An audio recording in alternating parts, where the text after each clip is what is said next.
I know this. We both know this. Who says this? That. And you know this. Put that cookie down, man. So we know the numbers of the billions of dollars in damages, and I'll get to that. Well, here, let me just cite these really quickly. During the riots, of course, there was at least $2 billion in insurance claims. This is collage D4 there, given 600,000 officer casualties, 30 deaths in the summer of love, right? 60,000 officer casualties. What did I say? You added a zero. I said 600,000? You said 600. Oh, 60,000. 60,000. 60,000 officer still a casualties. I know you're saying giant 60,000 officers weren't killed. No, casualties, casualties. includes serious injury as well. So these were going on at a time in the country, right? We were streaming this live. I remember when they said mostly peaceful. Mm-hmm. Hey, hold on a second. What was then Vice presidential nominee Kamala Harris? What did she say back then when we're talking about extremists? She was watching the extremists. Right? Billions of dollars in damages. Tens of thousands of officer casualties. David Dorn, and a police officer shot dead over a TV set. 30 officers shot dead throughout that summer. Entire square city blocks taken over by anarchists. What was Kamala Harris saying at that point in regards to political violence? And I want to make clear that I know that there are protests still happening in major cities across the United States. I'm just not seeing the reporting on it that I had that's right. for the first few weeks. That's right. But they're not going to stop. They're not going to stop. And they're not smiling. This is a movement, I'm telling you. Look at her. They're not going to stop. Oh, it gets worse. And everyone beware, because they're not going to stop. They're not going to stop before Election Day in November, and they're not going to stop after Election Day. And everyone should take note of that on both levels, that they're not going to let up, and they should not. And we should not. They should not. There's a big difference between saying they're not going to stop, like I said that. I said, they're not going to stop. This is terrible. But she says, they're not going to stop, nor should they. I disagree with you, respectfully. They should stop. It's all in tone. Yeah. She says it's smiling. It's June when she makes that comment. They're not going to stop up to Election Day, November. They're not going to stop after.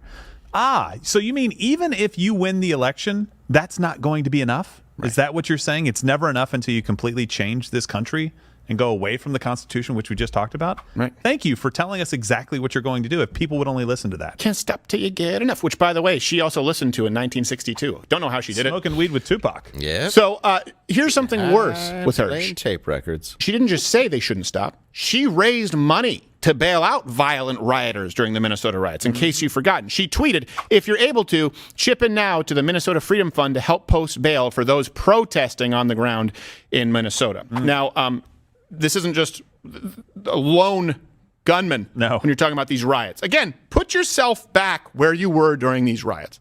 They want to memory hole you. I find myself sometimes going, wait a second. Did I dream that they had lit a cop car on fire? Did I dream that they tried to ransack the CNN building and the police? Oh, did Chaz Chop not happen? Were they right now acting as though? Let me ask you this. Joe Biden went up and gave this speech. Okay, political violence. What's the catalyst for it? In recent weeks, what major act of political violence from the MAGA crowd, the right crowd, has happened? Every single day. Thousands were happening during those riots throughout the summer. Yeah. What's the catalyst for this? In other words, there is none.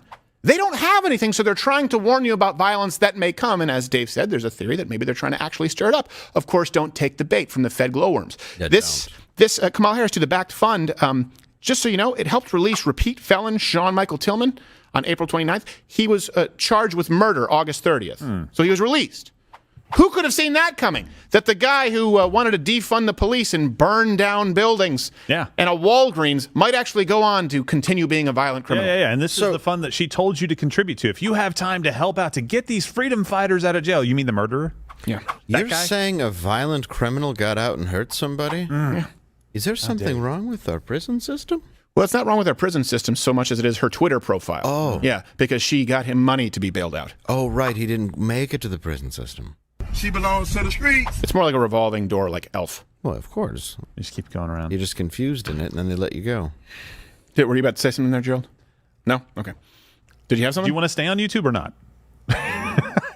There are things that I want to say. No. I don't know what's behind door We number never 2. know what monkeypox. Yes. Yeah. No, trust me, I wouldn't claim that 98.5% of monkeypox cases are between men that have sex with men. I would never do that. I'm curious as to what you have at the end of that Hershey